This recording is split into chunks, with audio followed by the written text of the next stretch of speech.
Yeah. Yeah. Oh. All right, another day, another dollar. Ain't that the truth? Woo! Miguel, Miguelito. That's what I'm saying. Tell the audience here what you did today. Well, I worked on my sumo game, which was... I couldn't get down the spawn, like when they spawn, like the randomness of it, you know? Random location spawn, like, kept messing that up. I finally got it, though. You got it? I got it. It looks good? Okay. It looks nice. Still want to see it. Just try to load it from this user on this account. I cannot, so we're going to have to copy it over. Woo! Let's do that let's plan to have that tomorrow because Yeah. I am out Thursday, Friday, Saturday, Sunday. So Can't tomorrow will believe be it. our last recap. Actually, you know what? You should do a recap on your own, man. I'm down if wanna I see learn do how some to of do these. it. Yeah. Yeah. Let's do that. All right. Expect to see us one more time tomorrow, and then Thursday, It's me. Miguel coming at you live on his own. It'll be 20 minutes. 30 minutes. I'll stream Valorant to you guys. Walk through the code, and then you can do whatever I'll you want. make Valorant. Do that. All right. Any other news you want to share? Oh, college. Yeah. Word up. What's going on with Sent in college? an application. Yeah. Gonna be on the esports team. Yeah. Did you finish your essay, or you gotta do that I stuff? gotta do that like tomorrow and Nice. stuff. Yeah. They really have an esports team Yeah. at school? George Fox University, George Fox. Where's that? Oregon. Nice. Napum, something like that. I don't know. Northern Oregon. Nice. So I could watch them online. Do they stream? I don't know. I really don't know. My friend Yeah, was like, just "Hey, talk to do some this guy." research. Do some research. That's what I'm gonna do. See how good your Yeah. your Well, from what I've heard, I'm only a rank below the best person. So wow, all those years gaming paid off. that's what I'm saying. Nice. All right. Well, I look forward to seeing you on coverage someday. Oh yeah. You have to get a Twitch. You have a Twitch? I do have a Is that what you Twitch. use? Yeah. Yeah. Okay. Yeah, I did watch your stream once. I don't think I watched you play Valorant though. No, I'll stream tonight. Okay. I'll do I have that. to watch it. I'm down. Check it out. You want to shout it out? What's your stream? Schmeebel on Twitch. Schmeebel. SHMEEBEL. Check him out. Check me out. All right. Give us a recap on the book. You're down to one book right now, right? Clean Code? Yes, I read 3 or 4 chapters today. I'm pretty sure it was 3 or 3. 4 chapters? 3. Yes. 7 to 10. Nice. Trying to get through it, you know? Good. Yes. Let's do it. I want to start this one with you soon. Yeah. 7, a lot of error handling stuff and bad code.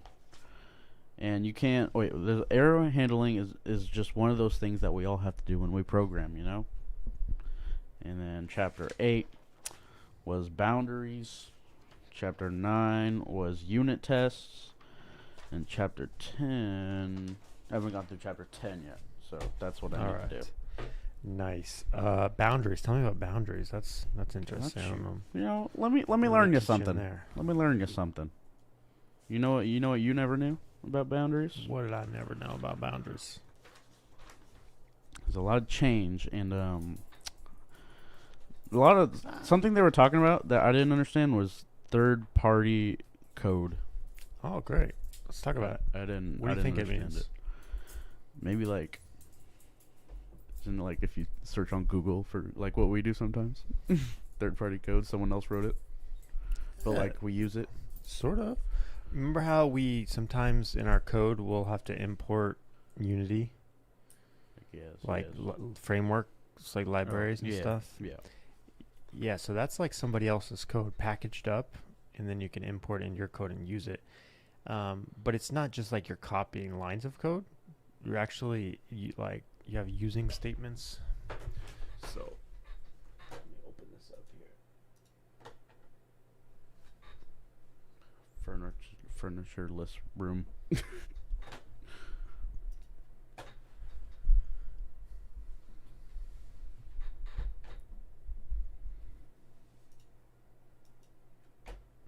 All right. So you see all these using statements? Yes. These are pulling in other packages, right? Okay. Some of them are built into the like the language or the frameworks around the language. So like C#, Microsoft produces that code. So you may not call it third party, but it's not yours, right? That's under system.collections. And then there's Unity Editor, Unity Engine test tools. In this case, if we go to some more system stuff, we're not really using anything crazy third party. But if you look, there's something called references in here. If I open up references, there's tons of other people's code. A lot of this is just basic, like built into Unity or the system altogether, right? But you can actually analyze these things. Say you want to know about something, TextMesh Pro. That's a good example, right? That started as a third-party library, and then Unity bought them, I think. Let's see if we can actually see the interfaces for TextMesh Pro. Someone did all that. Yeah, all of this. You see these? These are functions. Like this is telling all the different functions you can call. Okay. Right. I use but all you those. don't know what the code looks like inside. I don't. You just know that is callable and what it returns, right? Yeah. So you're dealing with third-party code there. Now, some of the things you can't treat it like your own code because you don't know when it's going to change. You don't know exactly how it works underneath. You don't want to know how it works underneath. One of the biggest things you can do to help yourself out when we're working with third-party code is to isolate the third-party code in a layer that can easily be abstracted, so you can change it later. Like say TextMesh Pro is the cool thing right now, but let's say next year they come out with TMP 2K22. Oh yeah, TMP right? 2K22. That 2K22 comes out, and all of a sudden, all of your code is expecting things from 2K21, right, or TMP. So one thing you can do is you can have a layer that translates from a third party to your code. Then your code can change as much as it needs to, and then if third party changes, that's cool too. But you make the boundaries very clear. Okay. What did the book say about it? Boundary. We look at practices and techniques about keeping boundaries and software clean. And learning third-party code is very hard, and it's not our job to test third-party code. Third-party code helps us get more functionality delivered in less time. And you should always explore and learn boundaries. Nice. So not our job to test third-party code. Interesting. Well, one thing I recommend is, again, creating the abstraction layer and then testing on those boundaries. So you write your unit tests up to that boundary and saying like, hey, I'm sending TMP Pro a string of text. I expect that it's going to show it on screen. I don't need to know how it renders the GUI. I don't need to test that part. So you can write a unit test that doesn't know about the GUI, right? But you can assert in your test that it was provided everything it expected, and you can also have it send back what you would, in different circumstances. Like if it sent me back an error, how would I respond properly? If it sent me back, thumbs up, everything's displaying as expected, then I'll move on, right? So I think that's what it means by you don't have to test third party.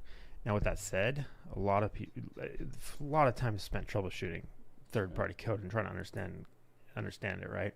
But one thing you can do is you can put those firm boundaries in place and test them so that you can actually learn how the code works and what you should expect from it and what it needs from you by writing tests. It's pretty cool. Muy interesante. Nice. What was the other chapters about? Chapter 9 was unit tests. So what is a unit of code? Unit of code? What are you testing in a unit test? To test like if code actually like works or runs, right? No. Yeah, but there's other kinds of tests, right? There's integration tests or end-to-end tests, some kind of like system level tests. There's GUI tests, like from the front end to front end tests. There's back end tests, right? Like isolated to certain systems. But a unit test means something specifically. What does it mean, unit test? Unit tests. What did it say about it? Unit test. Unit test. Let me see. I don't see unit test. Crack open that book. I want to see what it says. Cracking about it open. Unit tests. We're cracking it open. Define unit tests. I got the 3 laws of TDD. You can write an entire book about clean tests. I got the first rule. I got 3 things that makes a clean test: readability, readability, and readability. So it's saying test-driven development became a thing in 1997. Most people thought unit tests were short bits of throwaway code just to see if your program worked. It's no longer the case. Let's see if they define a unit here. Okay, so they talk about the 3 laws, or at least what he defines, the 3 laws of doing the test-driven development process. Test-driven development, everyone thinks is a process, and they think it's these 3 things, but really, that's just a tool. Test-driven development, or at least the way I think about it, is a mindset of I'm going to make sure my code that I'm writing is driven by test. I'm not going to write something that I don't know what it's expected to do, right? I'm not going to just write random code and hope for the best. No, I'm going to write it. I'm going to assert that the code does what I expect it to. And so you're always approaching your code from that mindset. Even if you don't write the test first necessarily, you can still have a TDD mindset. But this is more rigorous. It's also called like the Green Refactor process. But yeah, the 3 laws. First law, you may not write a production code until you've written a failing unit test. Why is that, Miguel? Why would you write a failing test first instead of a passing test? To see what's all wrong with it first. I don't know, actually. Because what happens if my test is always passing? It's always green. I write my code. I run the test again. Still passing. Does my code work? Test says it passed. But if it passed before I wrote any line of production code, because it says you may not write production code, which is like non-test code, until you've written a failing unit test. So it means you write a failing test, run it, it fails. Then you write real code, right? So if it's always green and there's no real code, what are you testing? Nothing. Nothing. Yeah. So it sounds obvious, but what happens is sometimes you'll write the test and the code like around the same time, and you'll go, that thing should let's see. That thing, I don't know, should never be empty. Should never be null or something, right? So then it responds back and goes, it passes because the text is not empty. It's not null, right? Mm-hmm. But then what if you found out you had a bug where the text was a blank string, just like a space or something? That kind of bug can slip in if you don't write failing tests, because failing tests help you write assertions you actually care about, meaningful assertions. So, for example, it's a bad example probably, but say you want that text to actually be Miguel, your name or something, right? Mm-hmm. So you would say text should equal Miguel. Then you write your code and make it say Miguel. If it ends up saying spelling your name wrong, it's going to fail, right? Okay, yeah. Anyway, it's hard to explain, but we're going to do it. We're going to do some exercises, and you'll see there'll become a point where I'm like, I'm going to have to remind you that we should make this test fail before we make it pass. Mm. It's easier once we do some exercises together. So let's do that soon. Second law, you may not write more of a unit test than is sufficient to fail, and not compiling is failing.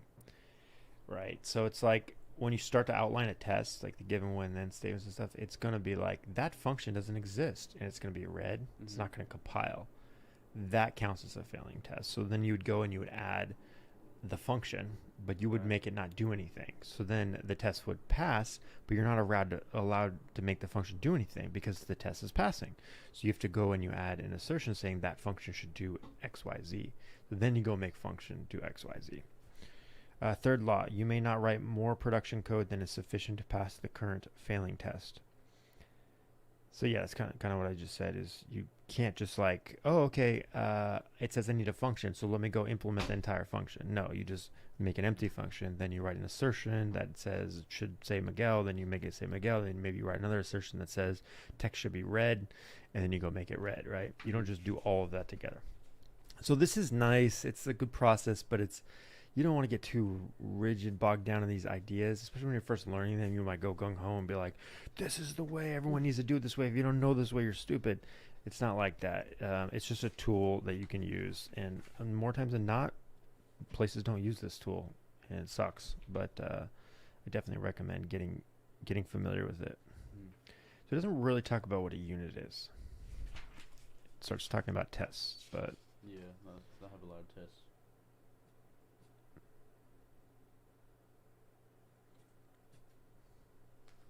Okay, so yeah, maybe I skipped over, but I'm not really seeing it. But yeah, that's one of the first things, try to ask people when you talk about testing. It's like, what goes in a test? What's the scope of the test? Is your whole game one test? No, right?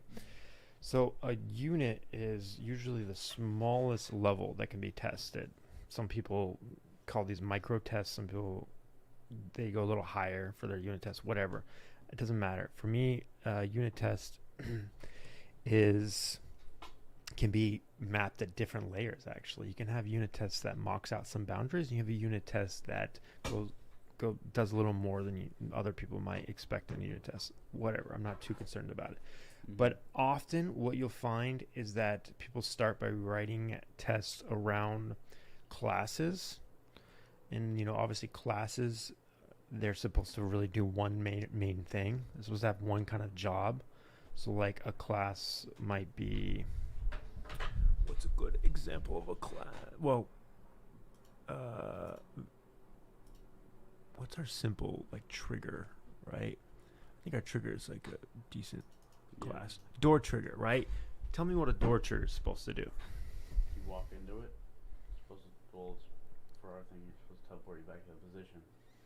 Right? So it's supposed to be able to handle somebody hitting it, triggering it. So and then take some action once somebody runs into it, right? Yeah. That's its job.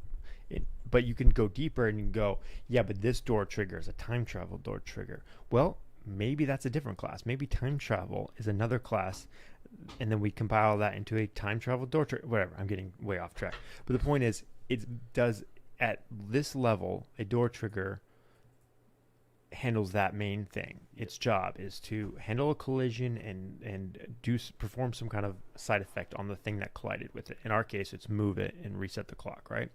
So you would want to write tests in that scope. That's the scope. You're not going to go write a test that the clock it has white text. That has nothing to do with this, right? You may write that the clock gets reset, right? But that's because that's a side effect of what this thing does. But again, that might even be a hint that maybe the door trigger does too much, right? Like I said, it should maybe delegate to a different class that has to do with time. But anyways, my point is, a unit often is like a class. So in this case, door trigger. And so then you would have a door trigger test, and it could have a few tests in it. One is when I run into the door and I'm the only one in the room. Given I'm the only one in the room when I run into the door, then I am teleported across the room and the clock's reset. Here's another test. Given there's another variant in the room, when I trigger the door, that variant is destroyed and I moved across the room and the clock is... That's a different behavior, right? But what changed? The state of the world changed. The given there's a variant or given there's no variant, right? So you test those different conditions. Do you test every condition? Do you test that, it's given it's 12:01 and I walk into the door and I'm teleported and the timer's set. Given it's 12:02, do you do all that? Not unless you want to. Not unless it matters. Yeah, not unless it matters. The time change doesn't affect anything. All you need to know is that the time was something and then it got reset. You don't care that time has passed, whatever, right? So in that case, no. So people get confused about like, how much do I test? Do I have to test everything? No, you try to find the unit that's under test. That's what they call it, unit under test. In this case, the door trigger is under test. And the behaviors that the door trigger class has are something runs into it, it has an effect, right? So those are the things you're trying to test in a unit test. Now, integration test is what Max was trying to talk to us about on that call the other day. So you probably do want to test high-level function that says, in a world where there's been a bunch of time traveling happening, and I go through a door, I want to be teleported to a time where a variant is walking around, shadowing my old movements. Now that requires a door trigger. That requires a variant movement class. That requires the time travel classes that keep track of your past movements, the player position manager. That requires probably the player third person movement, right? So those are multiple classes, 3 classes at least, right? Yeah. So that's not a unit. I mean, it's like a unit of 3 things, but it's not one class, right? So in that case, we call those integration tests because you want to test how those 3 things interact together. In fact, if it's like more than 2, you might call it like an end-to-end test from the top to the bottom. If it's just integration, you might just test how does the third person movement interact with the door trigger. So you might want to write integration where both of those classes are created and interact, or you might want to have a variant class interacting with the time loop or whatever, right? So you would have integration with the 2 things. And you'll do a lot of this when you're using third-party libraries. You want to integrate with a third-party library, so you write integration tests. Okay. Integration tests. Yes, we're going to do that soon too, because we still have a to-do in our code to handle that integration test. Yes. What was the last chapter on? The other chapter that you didn't mention yet? 7. Unit tests. Boundaries. Handling errors. Yes, error handling. That is the one. So it's just one of those things you got to do when you program. Yeah, so a lot of people handle that differently. Oftentimes you'll just see people check for an error and then log something in the console. That's pretty basic. If you don't catch it, don't check anything, your app could crash. In Unity, a lot of the times it checks the errors for you. The game doesn't crash, but you'll know how you get like a red console error telling you something went wrong. So that's Unity handling exceptions for you. When you build your own code, you don't rely on a game engine, you're not going to get a lot of that. And the app could just close. Literally, it's like Unity closing or something. But they handle some of it for you. But it's still your job to have the code communicate to each other when stuff goes wrong, right? You got to decide who's in charge of throwing errors, who's in charge of accepting errors, and what do you do with them when they happen. Sometimes you need to show an error to the user. Be like, hey, sorry, your save file's corrupted, restart. You know what I mean? You don't want to just secretly log something to the console. You want to tell the user something went wrong. Or, hey, our servers are down right now. You need to show that. All right. Cool. Good work. You're blowing through that. That's awesome. Word up. All right. So, goal for tomorrow. Let's copy your code over to the one with OBS so we can stream it. Yeah. And you can give us a little demo. Give us a demo of that, and then Thursday you'll do your first just recap what you're reading, because I want you to remember and think about it and ask critical questions, take notes. If there's something that doesn't make sense, write it down, talk about it in the video, and I'll watch it and I'll try to answer it in the comments or something. Put some comments on there. All right? Yeah. Okay. Word up. Sign us off. What? Gotta give my little phrase at the end. Hold on. Okay, make sure you pronounce it. Yeah. I'm gonna go back. I'm gonna see what's back here. Functions should hardly ever be 20 lines long. So freaking true. Amen to that. Sign off on Get that. Out of here. We're Toodles. Chill to that. Okay, guys. Chill. 20 line functions are too much. I said they're too much. Cut them down. Extract that stuff into multiple methods. Yeah. Delegate that shit. Never 21. Always. What? Got 20 lines? What you Who does gonna do? Nothing. Yeah. All right. We're out. Peace.